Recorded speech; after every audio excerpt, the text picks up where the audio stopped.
अस्सलामुअलैकुम। Class 11 physics chapter number 4 work and energy में आज हम पढ़ेंगे work energy theorem in resistive medium, जो कि आपकी बुक में पेज 136 पर है। इस टॉपिक को पढ़ने के लिए आपको 5 पॉइंट्स को अपने माइंड में रखना पड़ेगा। पॉइंट नंबर 1, एनर्जी कभी डिस्ट्रॉय नहीं होती। पॉइंट नंबर 2, रियल लाइफ में फ्रिक्शन इग्नोर नहीं कर सकते हम। पॉइंट नंबर 3, वर्क डन हमेशा विजिबल प्लस हिडन दोनों तरीकों से होता है।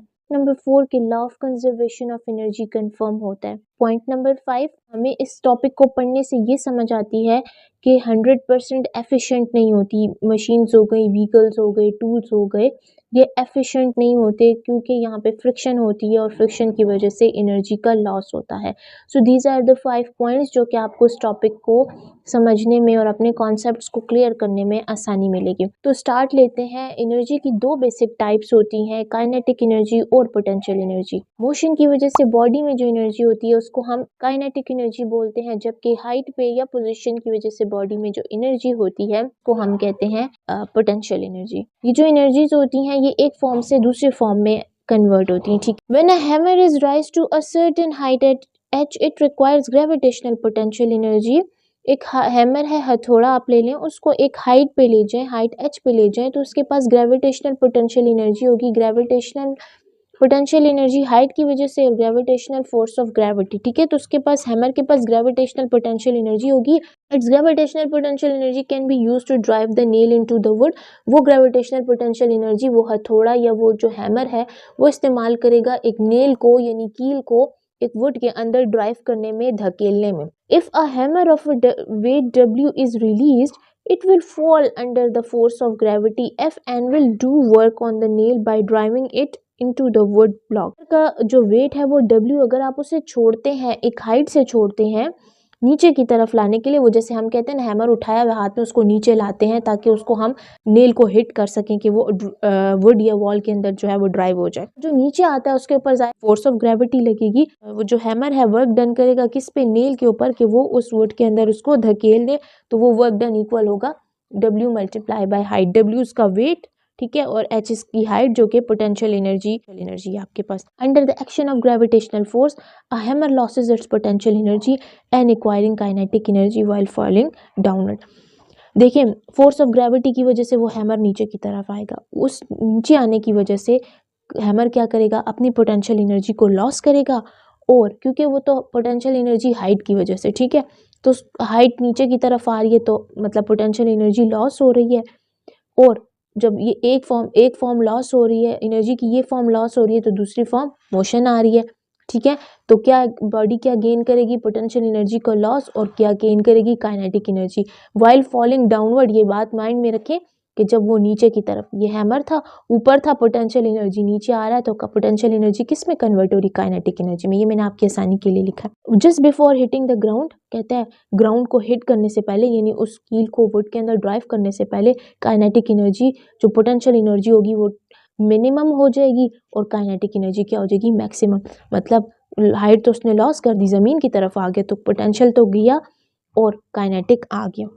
सो वी विल यूज़, अच्छा ये हम तब करेंगे कि मतलब पूरी की पूरी पोटेंशियल एनर्जी किस में कन्वर्ट हो गई, पूरी की पूरी काइनेटिक एनर्जी में। ये तब जब हमारे पास फ्रिक्शन को हम एज्यूम करते हैं कि फ्रिक्शन है ही नहीं, ठीक है। Energy acquiring kinetic energy is equal to loss in potential energy, तो वर्क डन जो होगा वो पोटेंशियल एनर्जी है। Thus we see that potential energy lost by the body in falling from B to A is equal to kinetic energy gained by it when it reaches A। Hammer ने potential energy क्या की, loss की from point B two point A, तो वो equal होगी kinetic energy gain when it reaches two point A। मतलब यहाँ से यहाँ तक एनर्जी का लॉस हुआ, कौन सी, पोटेंशियल एनर्जी का, तो वो किसके इक्वल होगी, इक्वल होगी काइनेटिक एनर्जी के गेन के। पोटेंशियल एनर्जी ऑफ द, कहते हैं इस बात का ये मतलब है कि जब एक बॉडी अपनी पोटेंशियल एनर्जी को लॉस करेगी तो उस टाइम अपनी काइनेटिक एनर्जी को गेन करेगी।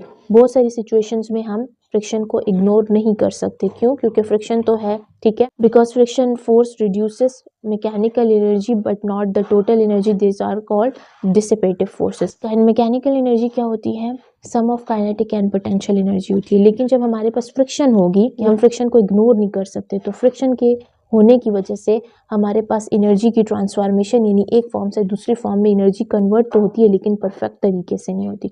और आपको पता है परफेक्ट और एफिशिएंट तो कुछ भी नहीं होता, ठीक है। तो एनर्जी की ट्रांसफॉर्मेशन फ्रिक्शन के होने से जो है वो प्रॉपर तरीके से नहीं होती। क्यों? क्योंकि हमारे पास जो वो एनर्जी होती है या तो वो साउंड में या तो वो हमारे पास हीट की फॉर्म में रिलीज हो जाती है, ठीक। जैसे अब हैमर को देख लें तो वर्क डन करते वक्त हीट या साउंड में जो है वो कन्वर्ट होती है।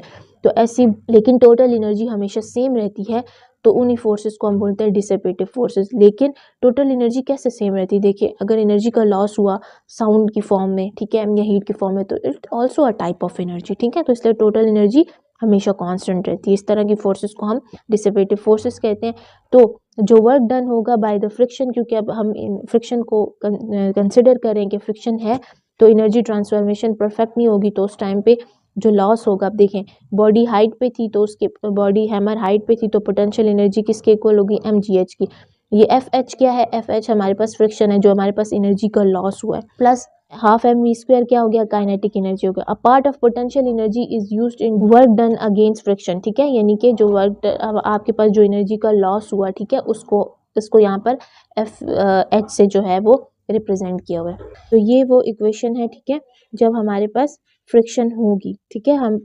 और ये वो इक्वेशन है जब हमारे पास फ्रिक्शन को हमने जो है वो एज्यूम किया कि फ्रिक्शन नहीं है, ठीक है। लॉस अगर देखें एक बॉडी के पास जो है वो एक बॉडी हाइट जो से नीचे की तरफ आ रही है तो उसके पास लॉस इन पोटेंशियल एनर्जी है, उसी टाइम वो गेन करेगी काइनेटिक एनर्जी और कुछ वर्क डन होगा अगेंस्ट फ्रिक्शन, ठीक है। इसी तरह एक बॉडी जो है वो नीचे से ऊपर की तरफ जा रही है, ठीक है, नीचे से ऊपर की तरफ जा रही है तो उसके पास लॉस इन काइनेटिक एनर्जी होगा, उसी टाइम पर पोटेंशियल एनर्जी होगा और कुछ वर्क डन जाहिर है फ्रिक्शन की वजह से रिड्यूस होगा। तो यही चीज़ हमें बताती है कि हमारे पास जो law of conservation of energy है वो कंफर्म होता है, चाहे फ्रिक्शन हो या ना हो, टोटल एनर्जी हमेशा बराबर रहती है, सिर्फ वो जो है एक फॉर्म से दूसरी फॉर्म में कन्वर्ट होती है। अब बात करते हैं वो 5 पॉइंट्स। एनर्जी कभी डिस्ट्रॉय नहीं होती, उस पॉइंट को हमने इधर से समझा कि पोटेंशियल एनर्जी कैसे काइनेटिक एनर्जी में कन्वर्ट हुई, ठीक है। फिर हमने ये कहा था कि रियल लाइफ में हम फ्रिक्शन को इग्नोर नहीं कर सकते, फ्रिक्शन होती है। जैसे हथौड़ा जो है वो नीचे की तरफ आया, उसने कील को क्या किया? वुड के अंदर ड्राइव किया, तो साउंड भी प्रोड्यूस हुआ और हीट भी आई। तो पॉइंट नंबर 3 में हमने ये कहा था कि वर्क डन जो होता है वो हमेशा विजिबल और हिडन दोनों तरीकों से होता है। तो विजिबल और हिडन देखें, जैसे हैमर नीचे गिरता है तो क्या करता है? नेल को वुड के अंदर ड्राइव कर देता है, तो ये हमारे पास एक विजिबल वर्क है, ठीक है। हिडन वर्क, उसने जो आवाज़ थी, जो एनर्जी थी, वो कुछ एनर्जी जो थी वो साउंड एनर्जी उसने प्रोड्यूस की, तो इसका हिडन वर्क है। Law of conservation of energy भी कंफर्म हुआ कि एनर्जी एक फॉर्म हमेशा जो है वो कंजर्व रहती सेम रहती है, चाहे फ्रिक्शन हो कि ना हो, एनर्जी का कन्वर्जन होगा। पॉइंट नंबर 5, इससे हमें ये पता चला कि 100% कोई भी मशीन टूल होती हैं वो 100% एफिशिएंट नहीं होते, फ्रिक्शन की वजह से एनर्जी का लॉस ज़रूर होता है। So it's all about today's lecture, जिसमें हमने work energy theorem in resistive medium पढ़ा। होपफुली आप सबको समझ आई होगी। टिल देन अल्लाह हाफ़िज़।